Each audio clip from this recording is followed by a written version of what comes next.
In front of you is a replay from a solo queue game in EUS Master Tier. Now watch closely and see if you can spot the secret trick this Yone player is using to avoid trades and make his lane easier. There. Did you catch it? Because Yone's already done this trick just 3 times in the short time we've been watching this clip. Later on here, he does it again. And on this final one, he makes it really obvious what the trick is. So did you spot it?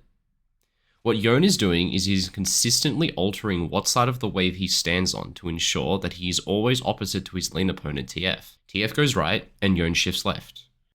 TF goes left, Yone shifts right. This last one is the really obvious one. As TF goes to the left, again, Yone predictably shifts hard right to be on the opposite side of the wave. This Yone is a high-level player, and so has a complete understanding of a concept that I refer to as lane quadrants. And no, my version of lane quadrants has nothing to do with this stuff about boxes that you've probably heard other people talk about before. A proper understanding of lane quadrants is super important because the way that you use them will dramatically change depending on your champion, your matchup, summoner spells, runes, and the current lane state that you're in. Now, this concept is certainly one of the quickest concepts to learn and implement, dramatically increasing your understanding of the laning phase and allowing you to isolate your opponent for trades in good matchups, avoid trades in bad ones, and for bot lane, well, with 4 people in the lane, that's where things start to get interesting, as this one concept alone can completely shatter your conceptions around where you should stand and why. My name's Rogue and I played League of Legends professionally for 7 years. Now I'm a full-time content creator and coach for all ranks Iron through to Challenger. So if you want more information of what a coaching session with me will look like, you can find more information by following the link in the video description below.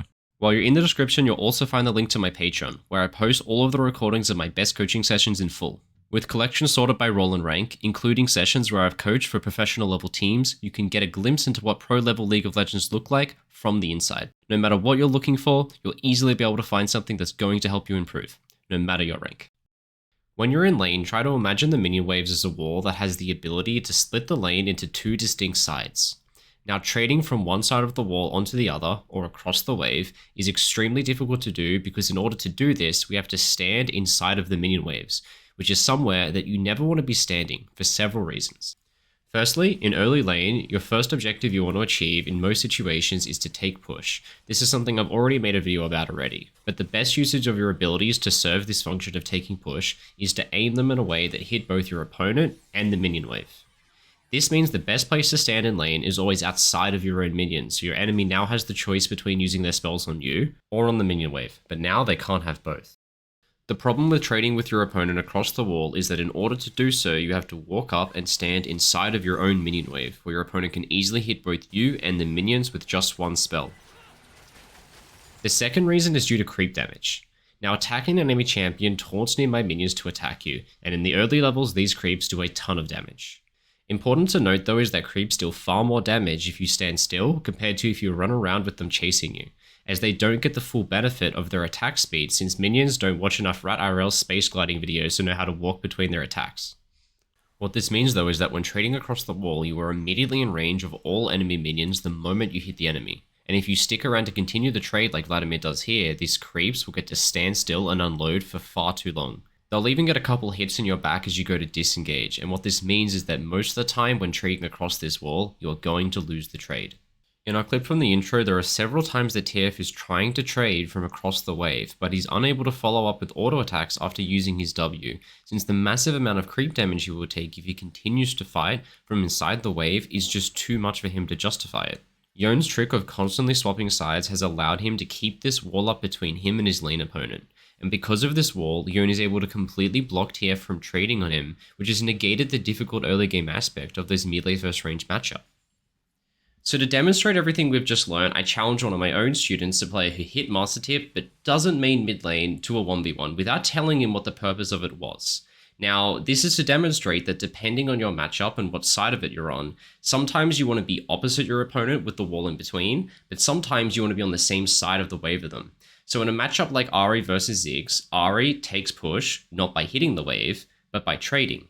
I can completely out-trade Ziggs because my W helps me easily proc my Electrocute. Electrocute has a ton more early fighting power than something like Comet, and my Ignite is just a little cherry on top compared to his TP. So I'm going to be much better in trades, but Ziggs can outrange me, but most importantly, he can outpush me with his bombs.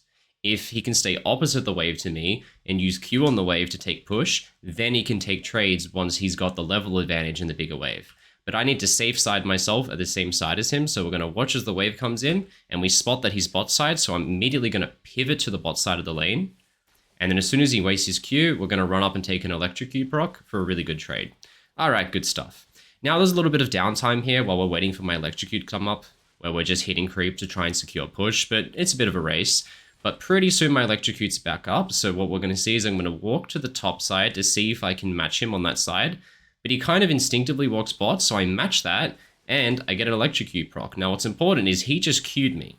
It missed, but even if that Q hits, he's not going to win the trade due to my electrocute, but what it's doing is it's making him have to use Q at me because I can get access to trades, and he's not using Q on the wave, and using Q on the wave and gaining push, that's his win condition. So what we're starting to see is that I've actually gained push in a matchup versus a champion that has way more AoE wave clear than me, because I'm using being on the same side of that wall as a way to force him into trades where he has to waste his Q. Now, here we go, we're coming up to another very important part where I'm about to hit level 3.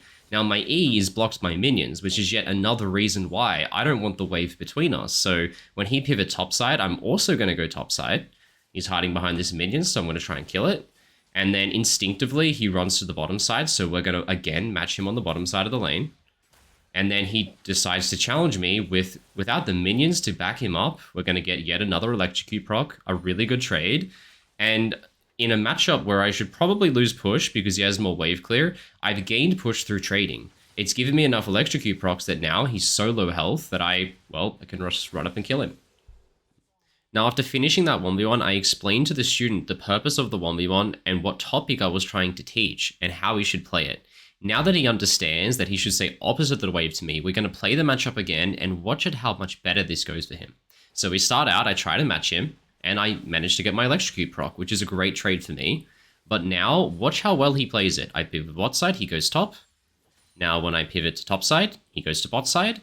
And I'm not really managing to get my W onto him, and he's starting to take push by queuing the wave. My electrocute's up, so I'm going to try and pivot over to get to him, so I'm running to top side. I really want to get this electrocute proc. We're going to run bot side. I'm going to try and get it in just a moment, but he pivots to top side, puts the minions in the way, and I ended up taking a really bad trade again. Alright, so let's clear out this wave. It's going to reset to the center, and we're going to see it again. So as the wave comes in, he runs to top side because I'm bot. I managed to get a nice electrocute proc, but again, the trade's inside the wave, so I do take a little bit extra creep damage, but not too bad. Now that I'm level 3, I run to top side, he pivots to bot. I pivot to bot, he pivots to top. I'm trying to go back up, and look what happens. This creep block, oh my god, I can't get through it. And he gets one of those massive zig bombs that not only hits me, but the entire wave. I get creep blocked in my own minions, he AoE splashes the whole wave, and I just can't seem to get to him with all the creep block happening. It's really frustrating. Every single time I pivot to top side, he pivots back to bot, if he doesn't get charmed first, that is. But I'm generally finding it hard to get to him, and if you look at how this lane's played out, he gained push when he didn't last time, he has an extra potion, and TP's still available, and most people would agree that he's probably in a winning position from this point on. Now, as the wave resets, we're going to see really the most obvious example of this. As it comes in, I pivot to top to match him, he pivots to bot. I pivot to bot to match him, he pivots to top. I'm trying to run past the wave, he goes to bot, I go to bot, he goes to top, I can't get past, and I end up just retreating, and I don't even get my electrocute proc. He gets a nice Q on the wave that AoEs, but I just can't seem to get close enough to him. It's only with this nice charm at the end that I managed to turn it around, but fundamentally, he played this so much better than me. He gained push in the matchup, which he definitely should, but the trades went so much better, and he lasted a lot longer. To simplify everything I've said so far, it can be done rather easily. Now, if you want to take early trades like me on Ari, then go on the same side of the wave as your opponent.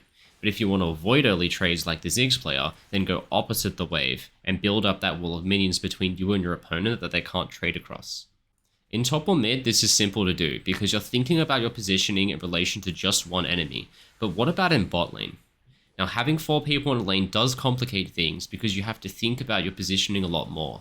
So here's everything that you have to think about. Now, in most situations, ADCs will default to the top side of the wave and supports to the bottom side. This is because since supports don't have to worry about last hitting, they can instead focus on taking lane bush control. Now, if you control the bushes, you're able to break the rules of trading across the wave because you can negate the biggest problem of all, the creep aggro. Now you can see me doing this in this center clip that I've used in an older video. Here I step out of the bush, auto attack to pull creep aggro, but I can use the lane bush to drop it. We step out, we auto attack, we use the lane bush to drop creep aggro. This lane bush trick is why we default to the normal ADC topside to support bot side positioning, but it's not the only variant we can do. One of the other reasons we want to use this wave as a wall is to block skill shots, like with hook champions, meaning against champions like Pyke or Nautilus where you don't want to get hook, it might be best to share a side with your partner while also staying opposite of the wave in relation to that hook support. But probably the biggest trick you can take away from this as a solo queue player is to simply isolate the 1v1 to the member that you are stronger against. Vayne is never going to be able to beat a Caitlyn in the poke war. So let's just avoid that problem completely and flip it. That can be our support's problem now. Vayne gets to 1v1 the Rakan instead, rather than spending the entirety of laning phase getting abused by Caitlyn who has double her range. If our support stays bot side with us, then great. Caitlyn can't trade across the wave anyway.